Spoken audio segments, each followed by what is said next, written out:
The interim final rule on the Guam CNMI visa waiver program is still not final. GVB General Manager Jerry Perez telling PNC News today that it was reposted yesterday on the Federal Register to clarify the position of British nationals living in Hong Kong. Which clarifies the inclusion of British national passport holders because there's been a lot of questions in the market asking eligibility for visa waiver for those folks as well.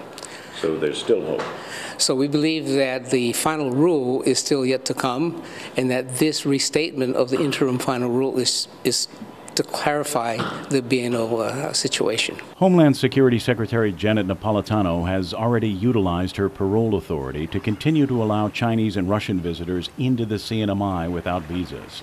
And Perez remains optimistic that some sort of exception similar to that can be worked out for Guam. So whether it takes a full visa waiver process or some modification that may not be a full visa waiver, but something that makes it less onerous to get, then that would help us a lot. So the focus is on making the securing of U.S. visas less difficult. In her congressional speech today, Congresswoman Bordallo emphasized that the interim final rule is not consistent with congressional intent and still can be changed. As we move forward with fiscal year 2012 budget process, I will work with our industry stakeholders, the governor and the legislature, to make sure that parole authority is extended to Guam to prove that visa waiver for China and Russia can work. There is not much time left, according to this latest posting on the Federal Register. The effective date of the rule is May 23rd, and the legislature's Tourism Committee Chair, Senator Tina Muñoz-Barnes, today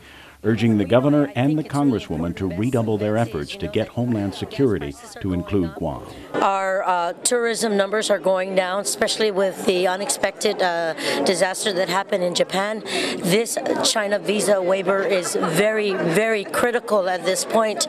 I'm working closely with the governor's office, with GVB, wanting to work closely with the congresswoman and urge her to work closely with the Homeland Security in reference to following through with the congressional statute on 110-29 that Guam be included in this, and I think it's very crucial.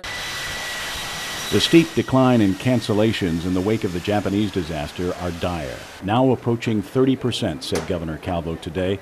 And that makes the need for a visa waiver program all the more important. With the tsunami, earthquake, and the nuclear emergency in Japan, the impacts that has occurred within our local economy, and there's been a 30-plus decrease, or at least 30-plus decrease in terms of cancellations on already booked flights. And we have made this point across to the federal government on the not only the desire but the need for a parole visa waiver program for tourists from China and Russia. Kevin Kerrigan, PNC News.